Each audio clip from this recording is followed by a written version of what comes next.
video that follows, and the few links that follow, are making these cookies, my favorite Christmas cookies that I haven't made in a number of years now.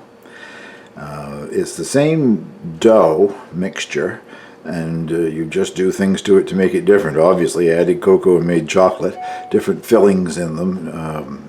I've got almonds in one and cranberries in the other. But many other things can also be done with them, which I will discuss in the video. But before the video starts, let's give these a taste. I like them both very much, but I think I will try one of the white ones with dried cranberries in it.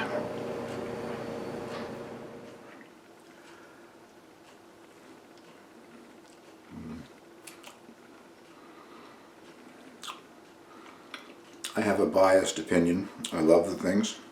I think what you taste really is the butter. There's a ½ pound of butter in each batch, the white ones and the chocolate ones. And I've added some of those vanilla paste with the vanilla bean seeds in it. And this one has dried cranberries in.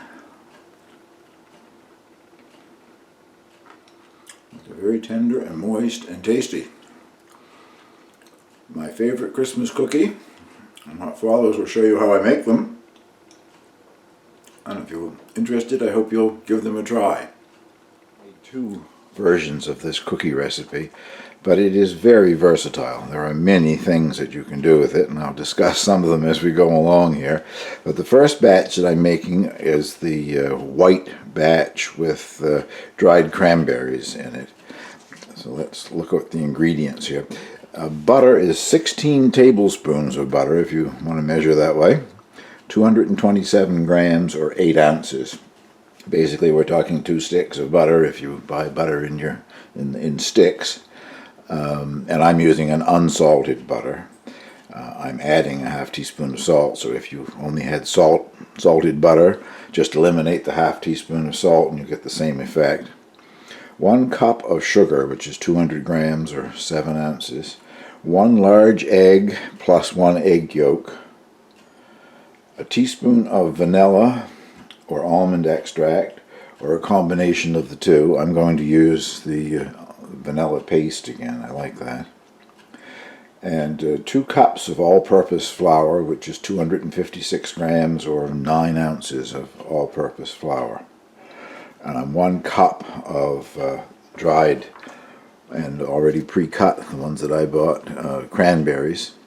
You can add those, or you can add any other mixed fruit or currants or raisins or anything that you might like to add, or you can do these plain without the fruit. It's a wonderful recipe. It just adapts to almost anything you want to do with it.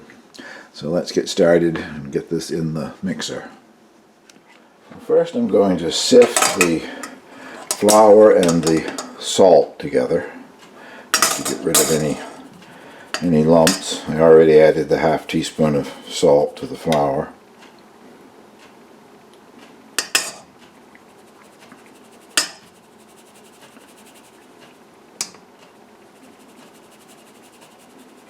The first thing to do is to cream the butter and the sugar together.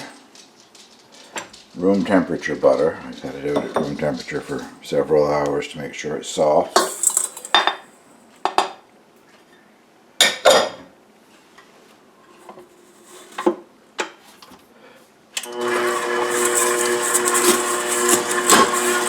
Let that get combined first, and then I'll speed it up a bit, but continue to beat it for 4 or 5 minutes until it's a nice light color. So I'll bring you back at that point. Now the butter has reached a nice pale yellow color, butter and sugar. Add the eggs and the flavoring, whatever flavoring you might be using. I'm using the vanilla paste. I mixed them together well, I didn't really mix them, but I put the vanilla paste in with the eggs.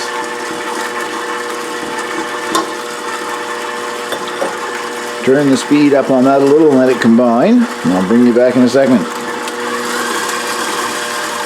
Those seem to have combined quite nicely. Now I'm going to add the flour and salt. have been sifted together.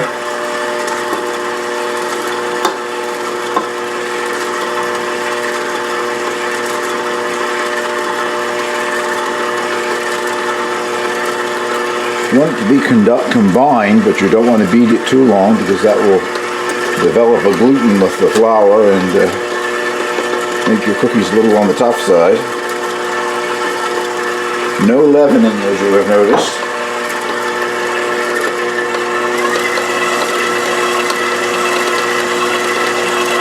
It seems to be combining quite well. Sometimes the last little bit of it has to be worked in by hand, but it seems to have mixed quite nicely.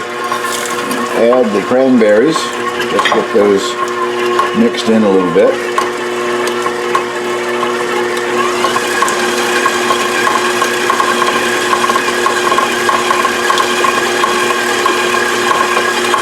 I think that will do. Turn this out on a board. I forgot to show you rolling it out. I was too anxious, I guess.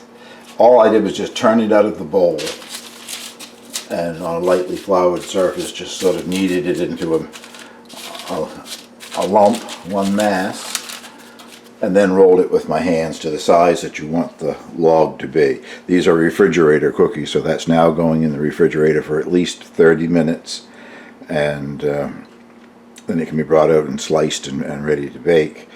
I am going to also make a chocolate one, so I will do that next.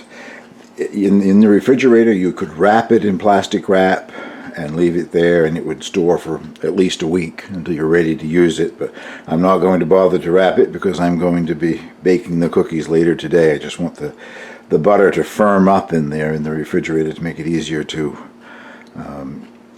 cut. So I'll show you making the chocolate version now. I won't go through it step by step because most of the steps are similar, but I'll show you the process that I go through to make the chocolate one anyway. We're getting ready to make the chocolate ones. There isn't a great deal of difference in the ingredients. The butter, the sugar, the eggs, and the vanilla paste are all the same. Instead of using the dried cranberries, I'm going to use slivered almonds. That's a cup of slivered almonds.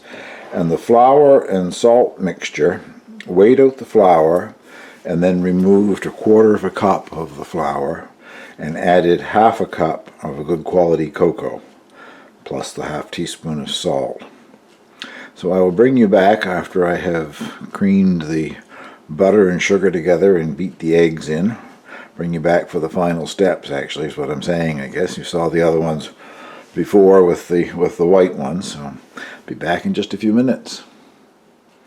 Well, there's the eggs, the sugar, and the butter combined. Put in about 1/2 of the flour and cocoa.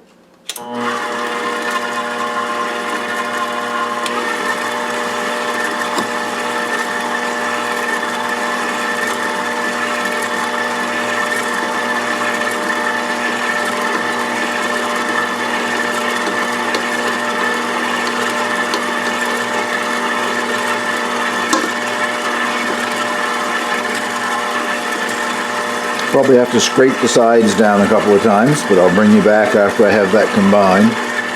Only had to scrape it down once, I guess. Pretty well combined. Now just to briefly mix the almonds in.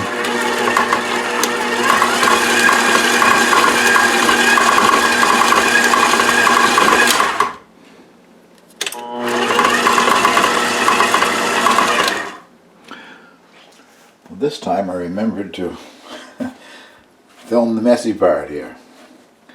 Just a little extra flour on the board here. Doesn't really matter if you get flour on the outside of the roll or not.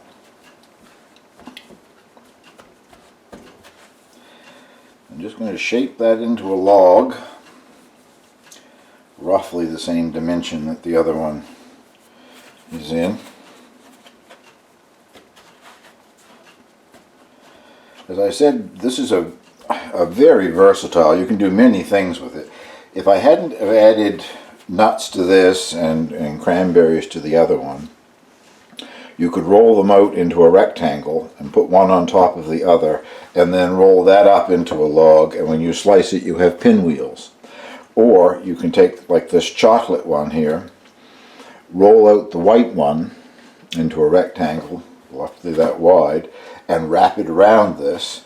So when you slice it, you have a chocolate center with a white out around it. I've seen another one done in the book that I originally took this from. They made 4 small ropes, 2 white and 2 chocolate, and sort of stacked them up into a square, rolled out a white piece and wrapped it around the 4, so when you sliced it you had sort of a checkerboard. You can do many things with it. I don't get too fancy with it anymore. I'm just going to slice it up into cookies and bake it. So this will now go in the refrigerator for at least a half hour, maybe a little longer, so that it firms up and it can be sliced. I'll bring you back at that time. Well, they've been well chilled, and I find cutting them with a serrated blade, a bread knife, whatever, seems to work quite well. Maybe it would work just as well with a regular knife, I don't know. But I always find you get a little start with the serrated blade and it goes on quite well. The oven is preheating to 375 degrees. It says to cut these roughly a quarter of an inch. Mine might be just a bit thinner.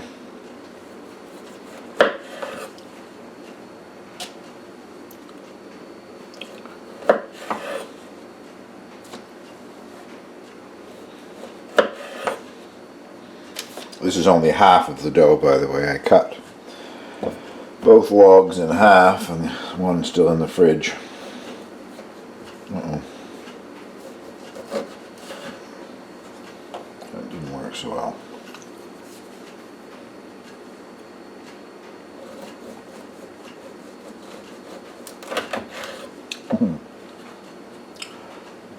Cranberries are not cutting as well as the nuts do. A little on the tough side.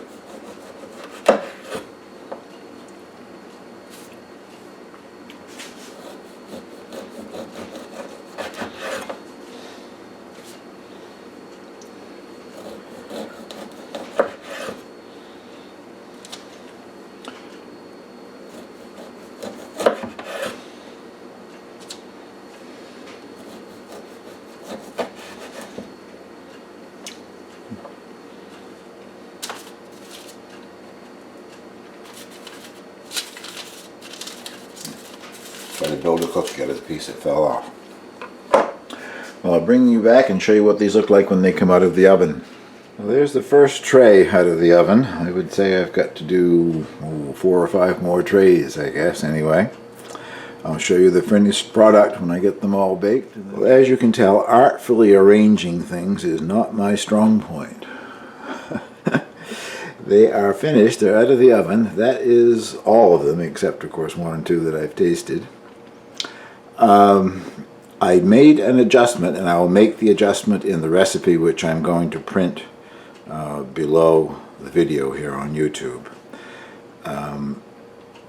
There's no such thing as a link for this. These are out of a book that was published back in the early 80s, so I don't even know if links existed back then. But I changed the oven temperature to 350. I don't recall ever having a problem before when I made them, but I don't think I've made them since I've had this range, this stove. I've always used a gas oven, but maybe the other one was different, I don't know. It was alright with the chocolate ones, but I was finding that I was scorching the bottom of some of the white ones. So I changed the oven temperature to 350 and watched it from 8 minutes on, anywhere between 8 and 10 minutes. When I thought they were done, I brought them out. Well, as I have shown, it is a very easy recipe to do, and they are delicious. Not exactly low calorie with all the butter and sugar and whatever that's in them, but make them at Christmas once a year, and I haven't made them in several years, so they will be enjoyed with cups of tea, and they freeze very well. Unfortunately, I find I can even eat them frozen. Well, I hope if you like this that you'll give it a try. They're quite easy to do. and thank you very much for watching.